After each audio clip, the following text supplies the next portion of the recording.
Well, happy St. Patrick's Day. Today I am making a baked salmon with a green herby dill sauce and also with a side of a really fabulous citrus salad.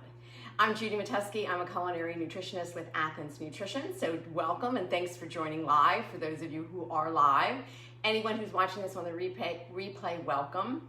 And a shout out to my culinary nutrition workshop attendees. For those of you that attended that workshop with me in January and missed this particular recipe during that presentation, this is for you.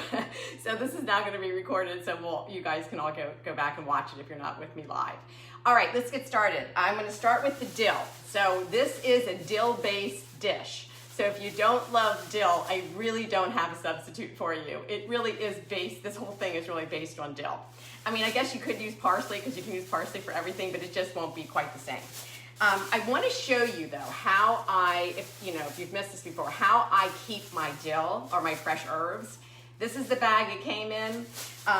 You can keep them in water, and I do that sometimes on my windowsill, but I think more often than not, just to extend the life of this dill, what I do is I get the bunch of dill home. It's just gorgeous, right? And I unwrapped it, because it always is usually wrapped together, with a little twisty tie. And then I take a paper towel and I wet it and I just wrap it around the root of the dill.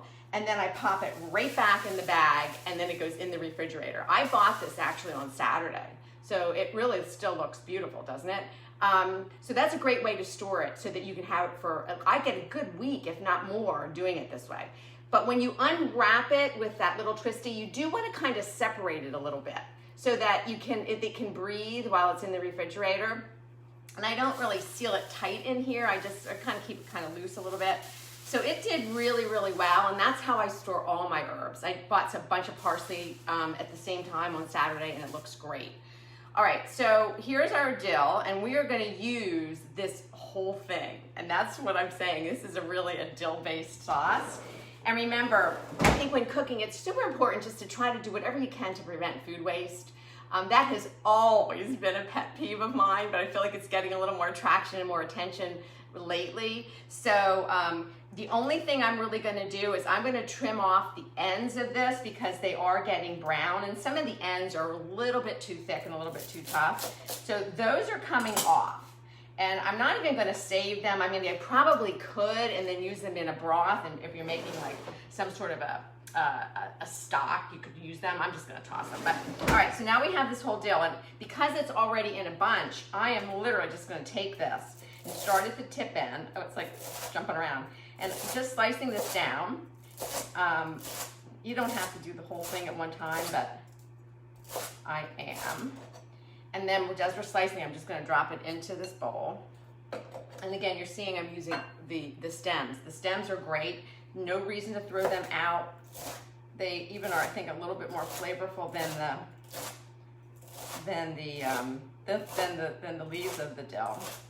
All right, so we're gonna really get a bunch. This uses a lot because we are gonna use this dill sauce that we're making in two ways. So we're gonna use it to top the salmon as the salmon bakes, and then we're gonna use it in our citrus salad. So it's nice. So we're gonna use it in two different ways. That's why you really need to use a pretty big, decent sized bunch of dill.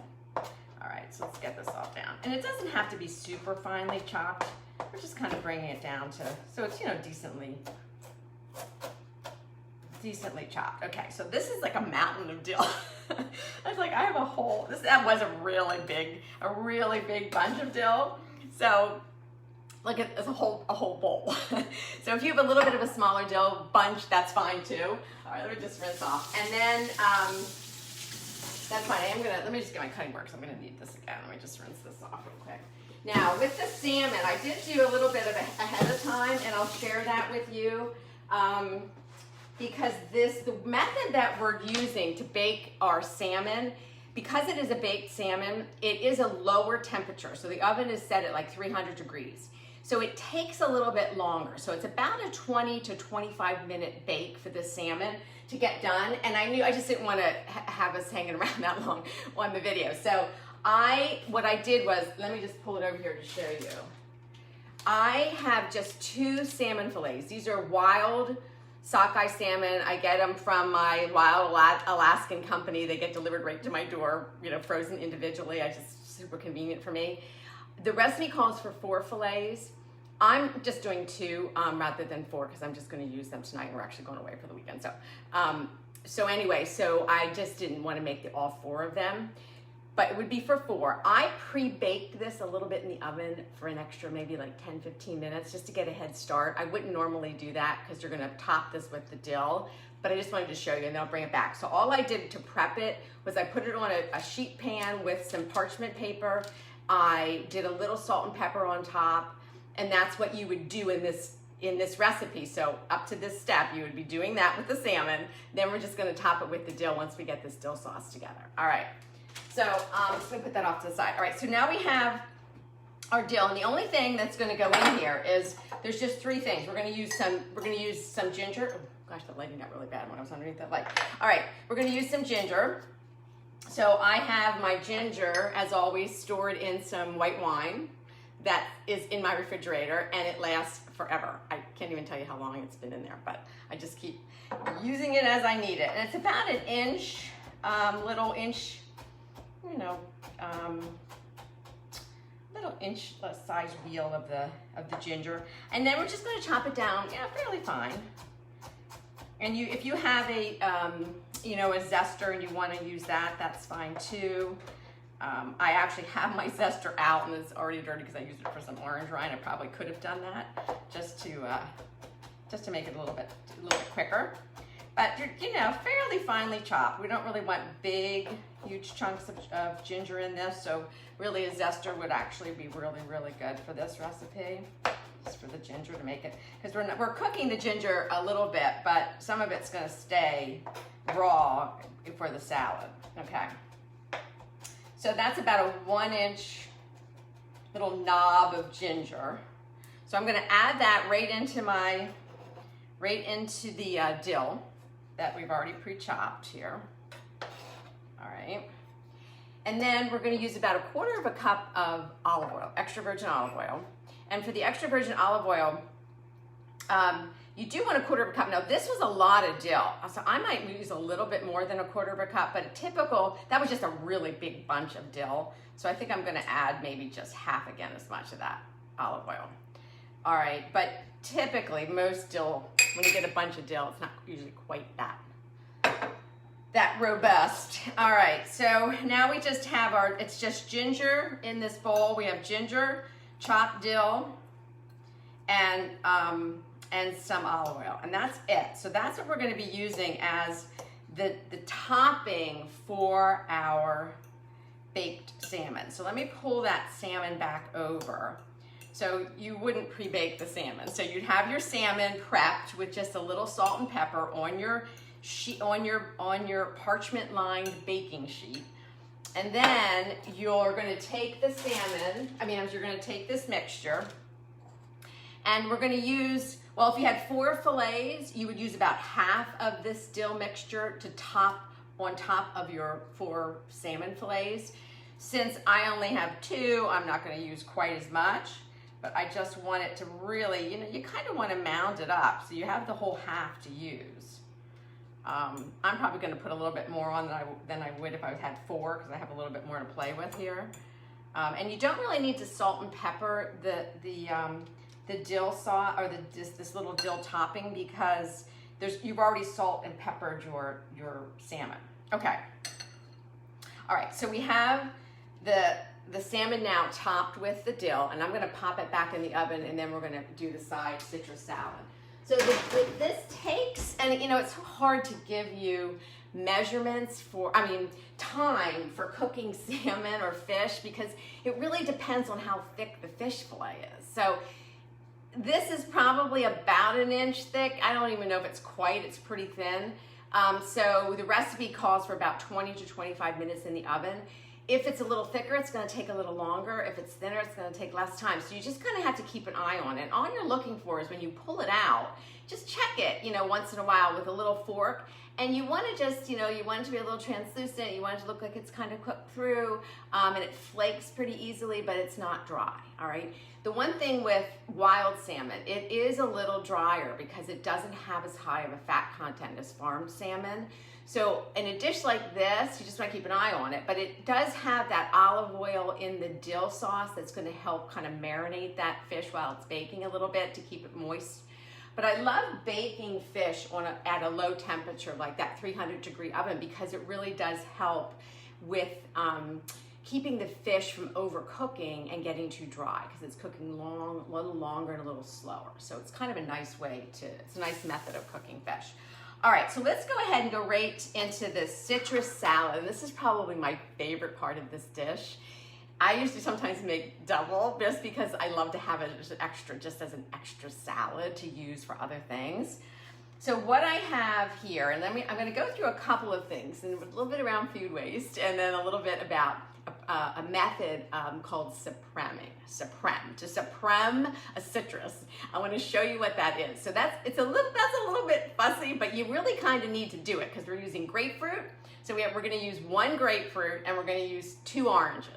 Now, to save time, I have in a bowl here, I already did my oranges, and we'll talk about that then in a little bit. And I just wanted to do that ahead of time because I just wanted to show you how to supreme, and it's the grapefruit that we really need to do that with because the membrane of grapefruit, as you know, is really pretty tough. When it comes to the orange, you don't necessarily have to do this method, but if you want it to all have a uniform look, then you would do both.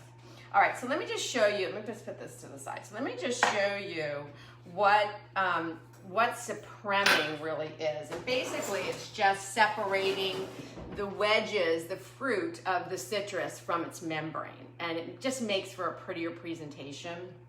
So what you're gonna wanna do is, let me just grab my other knife. We're gonna cut the end off of the grapefruit, and you want to get it down pretty close to where the fruit starts because we really don't want the pith at the end. And then we're going to take the other end, do the same thing, take it down so you can see, the fruit. Now you have a flat surface to work with, right? So here's our grapefruit. Now you're going to take your knife. You could use I have my chef's knife, but a paring knife might be a little bit easier. And you want it to be sharp, because if it's not sharp, it's going to be really tough to do because it's just going to kind of squish your fruit. So you're taking your knife and you're going right where the pith, that white pith meets the fruit, the flesh of the fruit. And you're going to take your knife and you're just going to come right down the side and you're going to kind of angle your knife around the fruit, right? So you're cutting all the way down and you're going to have a little bit of the fruit still like in the peel, and that's okay. But you don't want a lot of fruit left in that peel. You're trying to get your knife trying to as close as you can. Just bring it right around. And again, it doesn't matter if you got a little fruit in there. I'll show you what we're going to do with that. So the whole idea here is we're just trying to get through the grapefruit so that we are getting rid of that white pith. All right, and I'm telling you, you do need a sharp knife. So make sure you sharpen your knives before this because it's a little hard to do if it's not a really sharp knife. All right, so I already did the exact same thing with the orange. So same thing, you can do this with any citrus, lemon, lime, grapefruit, orange. All right, so we have it down. Let me just move all this rind to the side for now. All right, so now you're here, you have your fruit, and you can see where I didn't get all of the pith. So I'm just gonna go back with my knife. And it just depends on how fussy you want to be. I'm really not a fussy cook at all. And if this was just for me, I wouldn't worry about getting all of the white off. But if you want to do that's really ideal, especially if you want a really nicer presentation, something that's a little bit cleaner looking. All right, so we have most of that pith off. Now, here's what you need to do. You bring your bowl over, because this gets very juicy, and you're gonna have a lot of juice coming out of this.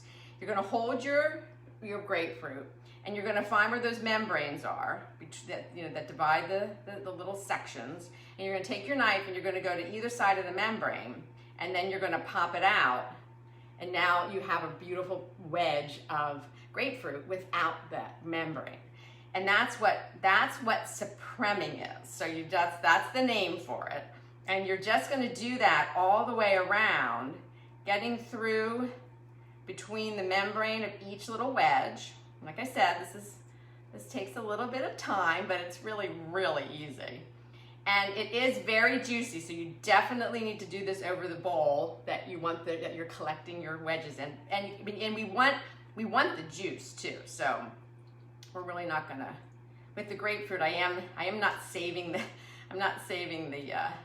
rinds of the grapefruit because they're just a little bit bitter. But I'll talk a little bit about what we're gonna do with that for the orange. All right, so all the way around. This one has a little more white pith on it, but that's okay. And you're really just getting these really nice wedges. It just makes for a nice presentation. That's really all. Now with the oranges, you don't really have to do this. You could just do the peeling like I showed you with the knife. And then you could actually just slice the oranges in rounds and put them in, because again, the membrane of the oranges aren't that tough, so you don't really have to do that. But you know, with grapefruits, they are. I mean, you can eat them, but you know, if you're gonna eat like a grapefruit like you would eat an orange, maybe by peeling it and just separating it, but they are pretty tough. So for this, you don't really want that mouthfeel. All right, now we have what's left of this grapefruit, and we're just gonna squeeze it. So just give it a squeeze. We really want to collect all of that juice that's left in there. And if you see any pits coming out, you'll have to fish them out. I'm not seeing any on this particular grapefruit, so it must be a seedless one. All right, and then that's pretty much it. So I pretty much have that squeezed out. Let me just wash my hands real quick, rinse them off. All right, so now we have all your citrus in here. So I have 2 oranges. I actually threw in an extra grapefruit because I had one and I wanted to use it up. So I have that in this bowl. So we're just gonna stir it around a little bit, but it's the grapefruit. The recipe calls for 2 oranges and 1 grapefruit. I actually have 2 oranges and 2 grapefruit. And then the juice of that as well. Now I want to show you real quick what I did with the oranges, because this is along the lines of maybe trying not to waste food, right? And that is that I took my orange, I took one of the oranges, and before I actually started to take the peel off of the orange, the way that I showed you, I used my zester, and I zested the first orange so that I'm gonna save this orange zest now because I'm gonna use it for other things. It's just orange zest is just fabulous, just like lemon zest, rather than doing that and throwing the peels away. So for the first orange, I zested, and I'm gonna use that zest for something else. The second orange, I did this with the knife. You know, I took my knife and took all of the peel off the orange. And then I took the orange peel and I cut it into little strips.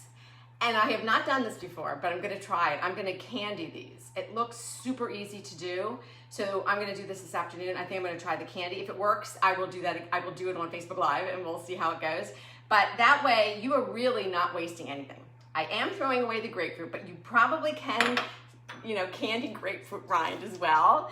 But I have not done that yet, so I'm gonna start with the orange, and if the orange works, maybe I'll try the grapefruit. But it's just a great way to not, you know, to use the whole orange, right, if we can. All right, so that's just a little side tip. All right, so we have our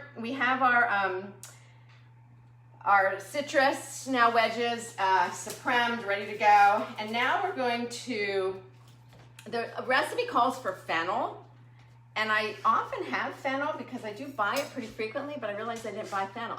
So I thought, okay, the fennel adds like a nice little anise side note as far as flavor goes. So it is really nice in this salad, something a little different.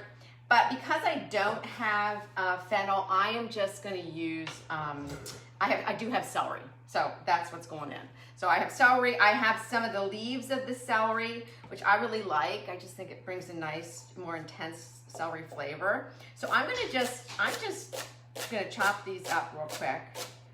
And they're gonna go in instead of my fennel, all right? So in this salad, you could use a whole fennel bulb, that's what it calls for. And then you would use the fennel fronds to kind of top the salad with, but we can use the dill. All right, so I have 3 celery stalks with leaves just chopped up. Those are gonna go in with our grapefruit and our orange. All right, and then we're going to, and then to that, what's left? Oh my gosh, I'm blanking. All right, so it's the oranges, the fennel, and now we're gonna add back the dill. Now this is a lot of dill. Like I said, it's a pretty decent amount of dill. So I don't think I'm gonna use all of this in this salad. I'll probably use a little bit for something else later. So, but you would, you know, because your dills may not, again, be as quite as big. So I am gonna use most of it in this salad. And again, it has so much flavor, there's really no need to salt and pepper this. You really just don't need it. I just needed it a little bit on the fish. All right, and now we're just gonna toss this around.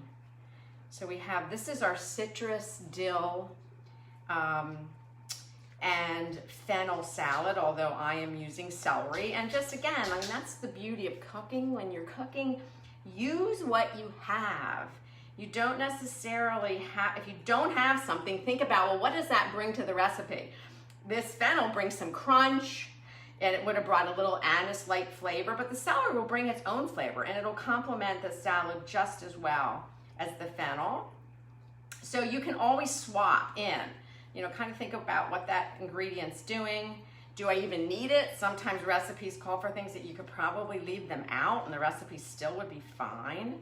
But if you have something that you can swap in, please do that, because you don't always have to follow recipes to the T.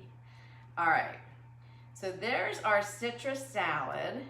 It's really nice and dilly. We got a lot of dill in here, nice and green for St. Patrick's Day. I guess salmon is something that's pretty Irish as well. All right, I'm not Irish, so I can't claim to know a whole lot about that cuisine. All right. So we have our citrus salad. We're gonna use that as a side for our salmon. So what I'm gonna do, I'm gonna pull this salmon out because I wanna show it to you. I know it's not quite done yet, but I think that's okay. I just wanna be able to show it to you before we.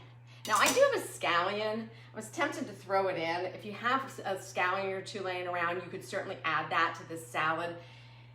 You just don't want to overpower with too much onion flavor. It's just a pretty delicate salad. So if you do have a scallion, I wouldn't use more than one. I had one in the refrigerator, so I was like, oh, maybe I'll just throw it in. But I think I decided not to do that.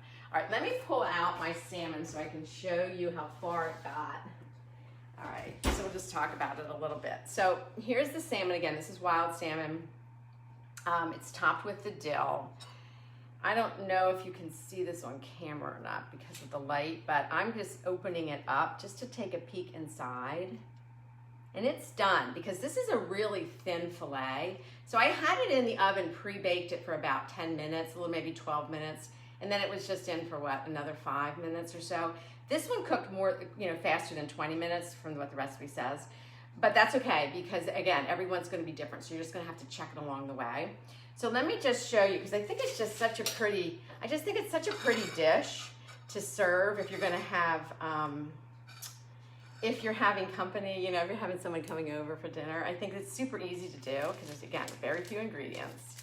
Let me see if I can, let me just put this down on the counter here for a second. All right, so we have the salmon. Let's pull it off the parchment. And I have it skin side down, because this did have skin on it. So I put the skin side down. For this particular, if you're grilling or if you're sauteing inside and you're trying to crisp up the skin, you really want to start with the skin side down as well. All right, so here's our salmon fillet, right? And then we're going to use this little citrus salad that we just put together, and that's going to come over to the side. This is a lot of dill. This has a lot of dill in it. So you're having a hard time even seeing the citrus wedges in here. So you can probably use a little less dill because you kind of want to be able to see the citrus. You want enough dill in there for flavor, but I might have gone a little overboard because I had so much of it. All right, so here it looks, and then you could go in and get a little spoon and then just put some of the juice over top. So here we have it. So here's our citrus salmon salad. Right? So it's with beautiful dill and a nice, gorgeous salad. And like I said, this salad is really good. So if you want to double the recipe, I would suggest doing that because it's just so good. When I made this a couple times before, I was just eating the salad all week. So anyway, give this a try. You can see how super easy it is. You just, the longest time is just waiting for the fish to cook, depending on how long it's going to take in the oven. Real quickly, for those of you that are following our culinary nutrition workshops, I have one in April coming up, and one in May, and they're both going to be on desserts, because I got a lot of questions about just, enjoying desserts that might be delicious, without giving up compromising flavor, but also just a little bit healthier. So I'm going to do one on Mediterranean desserts in April, and then we're going to have one coming around in May on sort of like plant-based desserts, not necessarily like all vegan, but I will have at least one vegan recipe, but using fruits and nuts and whole grains, and using olive oil as your fat instead of butter, and alternatives. Oh, I'll show you one real quick, because I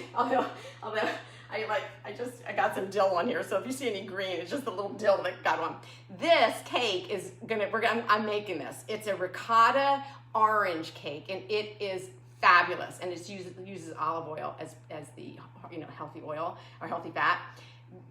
This is amazing. So I'm going to do this recipe in one of those dessert workshops. So just jump over to athensnutrition.com. You can sign up there. I'll put the link in the comments if anybody's interested, because they are going to be coming up, and they are small groups. So I don't usually like to take a whole lot of people into those courses. So if you're interested, you might want to just jump in. All right, thanks. Stay well, keep cooking, and I will be back next week with another fish recipe. So join me again. Take care. Bye-bye.